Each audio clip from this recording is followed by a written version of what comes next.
Hey guys, Music Man here back with another Identity 5 video. In this video I'm going to be bringing to you guys a highly requested hunter for my gameplay, and I'm going to be showing you some of my gameplay of Geisha. So without further ado, let's get into the video.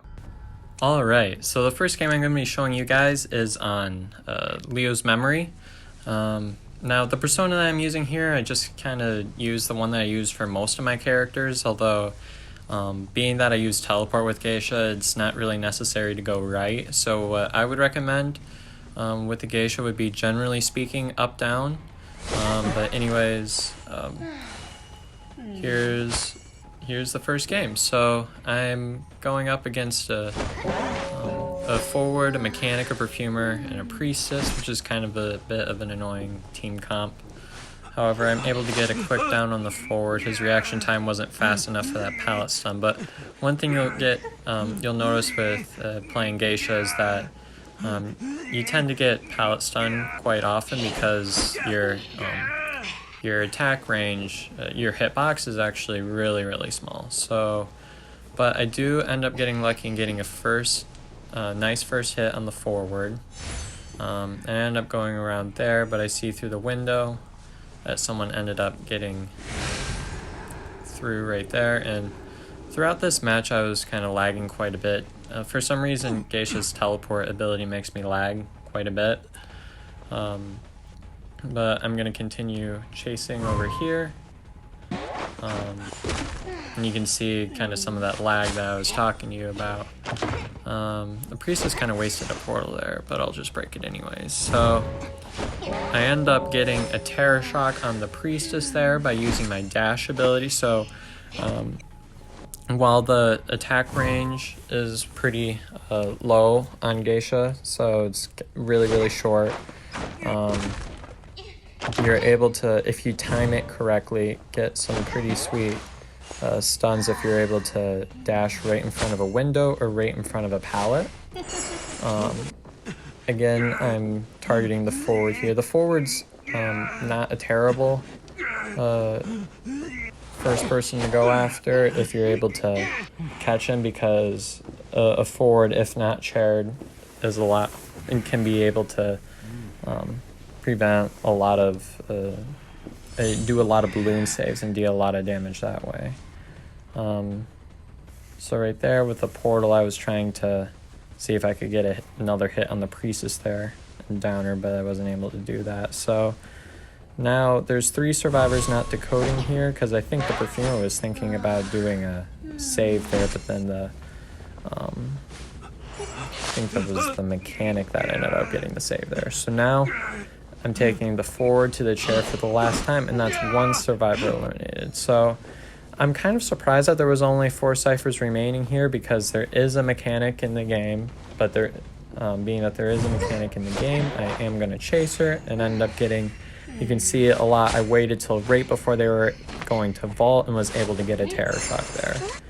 And another thing to keep in mind is that I haven't actually saved up enough clues to purchase her yet, so these are just kind of quick match games that I was able to do.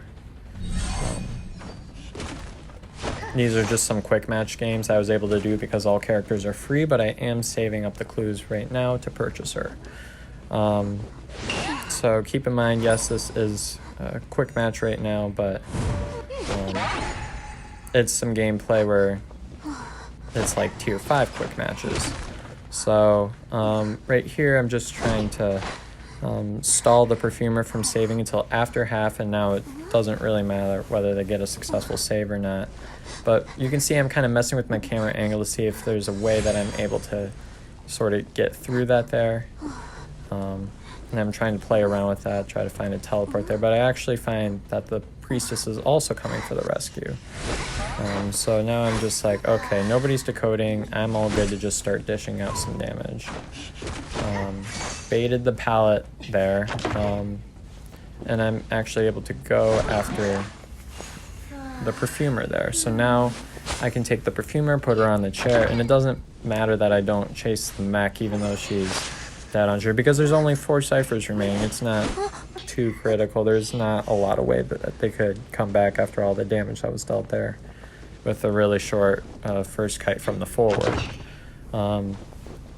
So if you play your cards right, you're actually able to get quite a few good dashes, which can lead to terror shocks and some really nice hits there. So now there's a priestess here, and I'm actually gonna teleport to the chair there to try to get there quickly. On occasion, I'm able to hit way out and then teleport to the chair and get a double hit before the rescue. That's one of the main ways I think that you're able to down a character is to stuff a rescue is by getting one hit really early and then teleporting back to that chair. But as for right now, I'm just kind of dashing and trying to hit the perfumer now. So one thing that is a little bit annoying about Geisha is that she can't move for quite some time after she's able to do a swing there. You can see she stops quite long for quite a long time, and that's kind of a bit annoying to work with there. But yeah, I'm able to get the perfumer down and put her on a chair. There are 3 ciphers remaining, so I ended up finishing one more cipher, which means that the dungeon is now available to them. So it's either up to them to decide whether they want to risk a save, whether they want to kite. But watch this here. So they're actually going to heal up right here, the priestess. And I'm just staying up here to get a bird's eye view. And occasionally, if you're able to do that right before jumping down, you're able to hit with no hit recovery. But the priestess ends up getting up there. I'm able to do a dash onto the 2nd floor. And although they are able to get a rescue here at the last second, you can kind of see how that could have worked out greatly in my favor if she was too late. So at this point, I've just been kind of hitting the priestess down and leaving her. And I was seeing if I could get a good dash while she was throwing down that pallet, but it didn't quite work out that way. If I ended up swinging there, that could have been a nice move there, but I was a bit late on that. So I'm still going to continue chasing the perfumer because the perfumer is dead on chair. And being that the priestess is down, I've got like all the time in the world to chase. That was almost a good move there, right through that pallet, but I was almost able to get that hit there too. And one thing that you can see that I was doing there is, I saw this in another video, that if you turn your character to the side around a pallet, your ability to teleport is based on the standpoint of the character, not the standpoint of the camera. So what I did was I turned my body slightly to the side there, and that allowed me to clip right through that pallet so I could save time and not have to break it. So baited the perfume there and was able to get an easy down on the perfumer. And now the perfumer is going to the chair for the last time. So now there's 3 ciphers remaining. They fully healed up, and I'm looking around for a place to teleport to. I didn't see any wiggling, so I just kind of picked a cipher there. But I'm able to see them off in the distance right there. Get a nice first teleport there, and now I'm right on the mech's trail. That was a good pallet stun by the mech. That was a mistake of mine to teleport right then. And the thing about Geisha is that if you play her, you're going to have to get used to getting pallet stun quite a bit, because it happens quite a bit when you play her. And the mechanic was thinking that I was going to be able to be stunned by that pallet there, but I was seeing if I could kind of clip through that right there, but I was able to get a terror shock on the mechanic once I timed that correctly. So one thing that a lot of these survivors aren't quite doing correctly is that they need to find better spots to start tight kiting in. They're trying to loop around pallets that aren't really ideal for looping. And now at this point, I'm just kind of looking around for that priestess. I'm keeping an eye up the left-hand court for that tinnitus. So I see that it's going off. I see the footprints up there in the distance. Sort of playing with the camera angle to see if I could get that, ability to show up on my screen. And now I'm right on the priestess's trail. She's looking for the dungeon, but it ends up being not in this location. And this is actually a really rough area to try to loop. And I think she kind of recognizes that it's pretty much over at this point.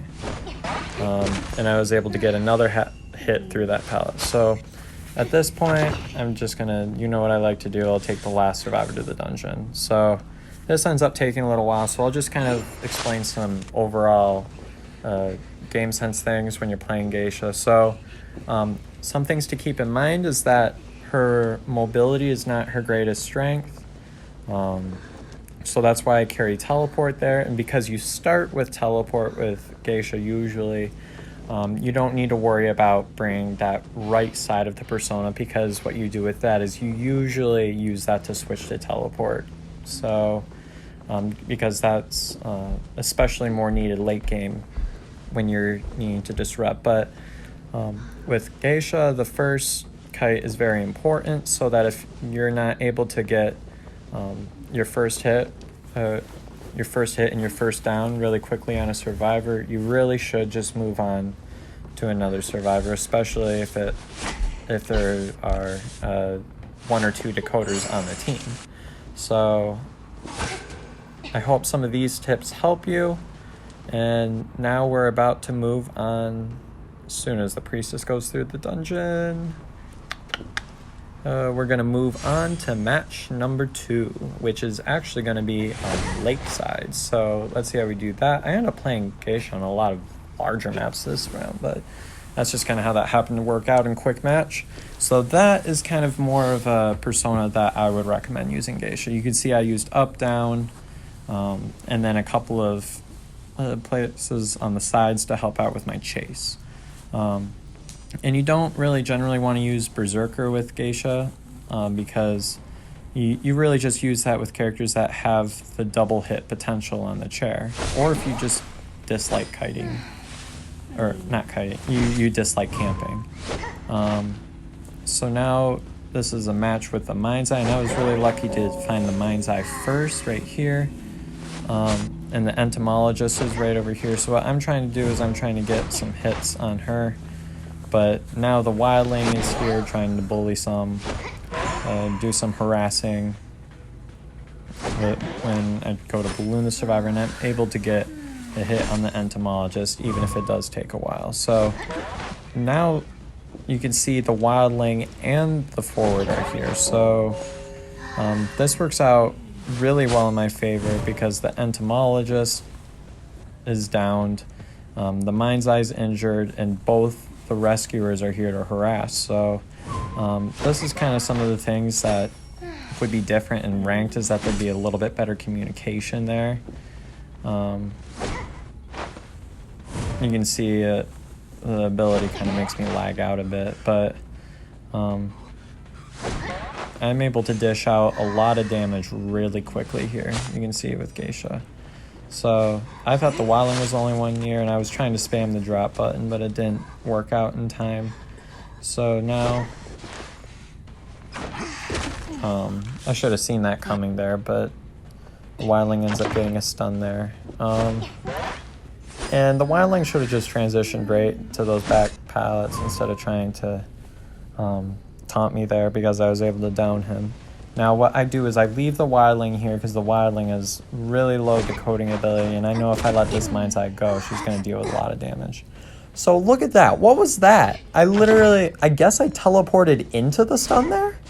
I don't know, but that just seemed really delayed from my perspective. But again, I was able to get the Mind's Eye downed again, and the forward showed up to harass again. So I'm going to get a hit on this forward here. Sometimes if you get a first hit on the forward, it'll scare them away, but sometimes that doesn't work. I thought he ended up going away there, but turns out the forward ended up surprising me around the corner there. I don't know what the Wildling was doing there. but his dash should really only be used when he's got his max rage up.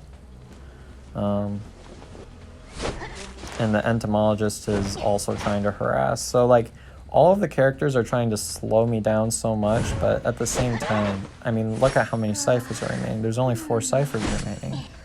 So this makes their job really, really difficult. Because so much damage has been dealt just in the first cipher. So I ended up getting the wildling off the board, so now that's going to be on cooldown for quite a bit of time. And I end up getting the mind's eye downed again. So now I'm going to be taking the mind's eye to the chair for the first time. The forward tried to get a stun there, but he can't really do that unless if I'm right next to a wall. So now I'm just kind of looking around, trying to find the other survivors, and doing this type of save stuffing that I like to do best. See, this is where I do it successfully. I get a first hit there, teleport back to the chair. I see the wildling is right there, and I'm able to hold up, follow up with the second hit. So that's how I like to try to stuff saves as a geisha. Is I go way out, get a really early first hit, teleport back to the chair. Now, I was trying to carry the entomologist to try to get some attacks with no hit recovery there. But instead I just ended up dropping the wildling. And she was actually using her bugs there to body block, which is kind of an interesting strategy I didn't quite think about yet. The entomologist does a successful body block once. Looks like she's going to try to do it again. So I'm assuming the forward is trying to decode at this point. The wildling doesn't look like he's got much hope for getting back up at this point. At least at the moment. So now I end up downing the mind's eye once again, instead of the entomologist body blocking again, which works out in my favor. So now I'm taking the mind's eye back to the chair. So now the wildling just got healed back up, and now he's on his board, which means he's probably going to try to harass for a little bit. But at this point, I'm more concerned about the entomologist there, because at this point, she's the only one that's really got a lot of decoding potential. So now you can see him running up there. So if she ends up running back up the boat, she would just end up being trapped. So watch this here. Right next to the window, I did my teleport, and I got that sweet terror shot. So now I'm just here looking out for other survivors, and the wildling, look, completely runs past me there. So that was really good for me. And now I'm taking the entomologist to the chair, and the wildling looks like is going to try to attempt to save. Now, if I were them at this point, if I was the forward, I would be trying to run over there and try to heal up the wildling so that they could actually get a successful save. Or if they were the forward, I would be running up to get a nice, good stun in there. It makes the wildling's job a lot easier, because at this point, if his main body gets hit once, it's kind of game over at this point. So you can see if you have tendencies to hit the chair a lot, Geisha might be a hunter for you, because her range is really small there, so it makes it really difficult to it makes it a lot easier to attack the survivor and not the chair. Unless if you're attempting to do like a dash rescue or something, generally speaking, you're going to be able to hit the survivor once successfully without hitting the chair. So at this point, I was looking for the forward, and I wasn't expecting to be at the chair quite so soon. But I ended up getting, see again, nice first hit on the forward here. And I was hoping that I was going to be able to clip through that wall there, but it didn't quite work out. So now the tide is up. And you can see I'm trying to play with my camera angles, my position angles, and I actually end up getting a hit on him before he's able to get onto the board, which saves me a ton of time. So now I take the wildling back to the chair, and that is the wildling's second chairing. If the wildling were able to successfully get on the board, I'd probably leave and start looking for the forward. At this point, I'm not really suspecting that the forward's going to be able to pull off a save at this point, so I'm straying quite far away from the chair. So at this point, I'm looking around for the dungeon since that's where I think the forward is going, checking out the normal spawns. I end up teleporting. I wanted a different cipher, the one that was right in front of it, but this one worked out just fine too. So I see the forward right in front of me here, and I was able to teleport right there, but he had a wand, and I should have suspected he would have kept going. But what I do is I charge here, and I hit him past the dungeon. So, you know me, I'm just going to let him go anyway, but I just like to let the survivors know that I would have gotten them anyway. So, that would have been a 4-man if I didn't let him escape, but again, these are quick matches, and ranked gameplay is obviously going to be different. So for the last gameplay, again, this one's kind of more of a joke. Look at this team comp. I hate this. It's very, very sad. There's 4 cowboys in here, which is real counter to Geisha because she doesn't have a kit that's able to down any sort of cowboy and present any sort of that type of rescue. So I already knew going into this is going to be a really tough round to work with, but I was determined to get some gameplay to put on this video, and I'm sure you guys will get a kick out of this. So, I'm chasing the cowboy here. The cowboy's doing a really good job. I was expecting him to run through right to that pallet that you can see right behind me there, but I was able to clip through that wall there. At this point, I'm like, okay, I need to disrupt some decoding. He's not near any ciphers, and this chase is getting me nowhere. So now, I'm like, okay, this is wasting way too much time. So I'm going to teleport to Shack over here. And I was hoping that I would be able to get through that window there. Now, in retrospect, playing up on my persona build was probably not the best idea because of you all know the cowboy window trick, which is that you're able to, if a hunter's passing through a window, you're able to lasso right over them. And with my up, that would mean that I would automatically lose the chase. So you can see I'm trying to work through that there. Again, making my character look to the side so I'm able to clip through that window there without actually going through the window, and I was able to get across that corner there using my dash. So I'm able to get a terror shock there, but again, there's a cowboy here. And the problem with a 4-cowboy team is that there's always going to be another character to harass. There always is. Now, the good thing is that the cowboy is very difficult to execute correctly, and this survivor was not able to get that balloon rescue. So that worked out in my favor. I could have went for a swing there, but I was kind of concerned that the cowboy was going to escape. So I wanted to get him on the chair as quick as possible. And actually, that chair ended up leading me to another cowboy, but they're both threatening the lasso, and I can't block both lassos at the same time. So now I see that the one cowboy is now carrying the other cowboy, and now I was trying to predict that there, but you can see tilting my character to the side, clipping through that pallet. If he would have timed that right, that almost could have been a pallet stun. But I was able to get another hit on that cowboy here. Now, again, there's going to be more people to harass, and there's 3 ciphers decoded at this point with only 1 chairing, so it's looking slightly in the survivors' favor at this point. Although that teleport worked out really well because the cowboy was distracted with decoding. So I was trying to get an early hit on the cowboy, but it didn't end up going that early.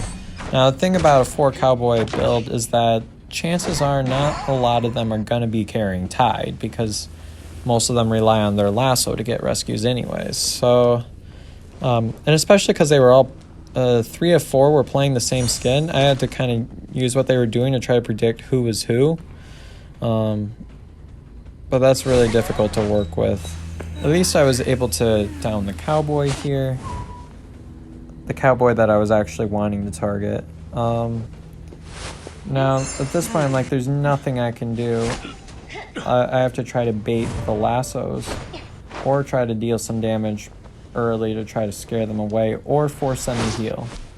But at this point, all of the cowboys are here. So that works out. You can see where the hitbox allows you to be able to juke Geisha there quite nicely. And at that point, I'm trying to mess with my character to see if I can, if there's anything there that I can clip through, and end up going straight through that tree there. So now I'm gonna lift the cowboy again, take him to a chair, or at least try to, if they're not able to get a balloon rescue.